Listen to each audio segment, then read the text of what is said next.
Xbox Game Pass has long been labelled as the best deal in gaming, and somehow at the same time, something the industry has for some reason decreed as unsustainable. While I would normally have agreed with the sentiment around value and disagreed with the sustainability part, I'm now not so sure.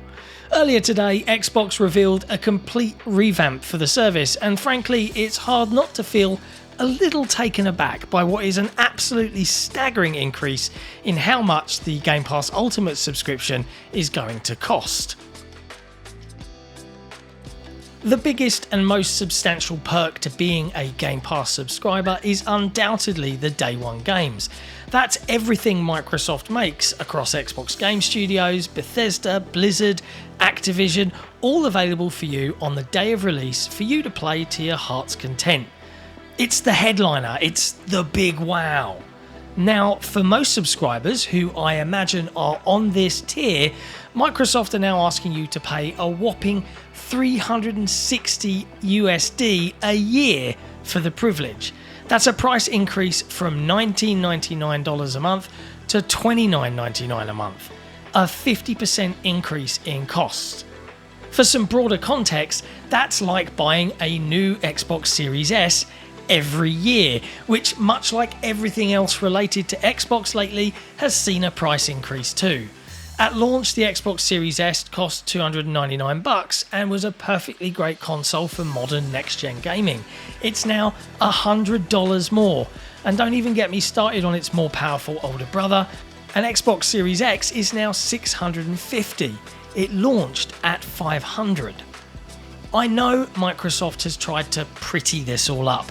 They're planning 75 Day One releases, which of course will be a mixture of curated indie titles among larger releases, including their own games. And while they're adding in a bunch of additional perks, even on lower tiers of Game Pass like unlimited Xbox Cloud Gaming, let's be honest about this.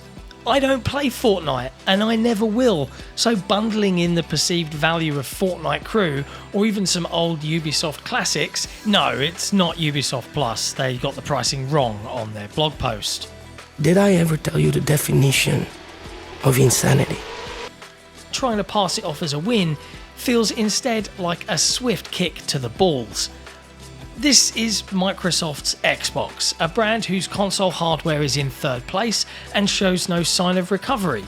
Microsoft, who keep raising prices on Xbox hardware that's already in a death spiral.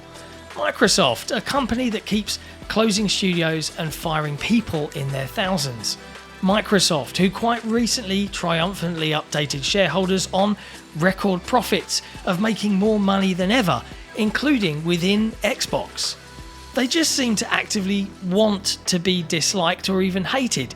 And trust me, they are. Xbox gets fairly rough treatment in this industry. Headlines are often framed in certain ways to encourage engagement and to spark argument. The majority of games media don't play here and have no attachment or nostalgia towards the brand or its games. This time, however, all criticism is very much deserved. For me, this is arguably one of the most frustrating things, because I truly like my Xbox. I genuinely love the ecosystem in which I play my games. The benefits that Xbox provide to someone like me, a person that swaps between a PC, a console and a handheld, is undeniable. Play anywhere is awesome. I don't want to play in a different ecosystem. And as someone in the media who rarely has to buy games, I don't want to forget what it's like for our readers and our wider community, who absolutely do have to think about how and where to spend their money. If they were to throw in a genuinely worthwhile feature like the experimented with but now seemingly abandoned Family Pass for that sort of cost, we've got a conversation. But while there is value if you're a user that plays a variety of games, frankly, others are going to struggle with this new price. Gaming is ever increasingly becoming a hobby that most are being priced out of at a time where all console manufacturers are enjoying record profits. Microsoft have proclaimed repeatedly, despite wider gaming industry protestations, that Game Pass is sustainable. And for the record, I think that's true.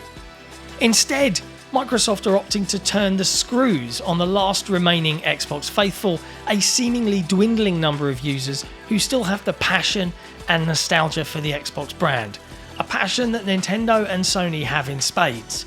And instead of rewarding those users, it feels more and more like Xbox are taking them for granted, and I think that the more they push these costs onto them, the more of them they will ultimately lose. Yes, I understand the macroeconomic conditions and the reality of living in a capitalist society. I'm not naive. Nothing comes for free, and I understand that Xbox no longer feels like it can sell hardware at a loss or even at cost. Game Pass was the best deal in gaming, but now as many out there struggle to buy groceries for their kids or pay their energy bills, I feel like Microsoft and Xbox need to remind themselves, wasn't gaming meant to be for everyone? Thanks for watching. If you enjoyed this opinion piece, be sure to hit like, hit subscribe, and if you really love what XboxEra does, consider subscribing to us and supporting us directly on Patreon. Just head to patreon.com/XboxEra, and we'll see you next time.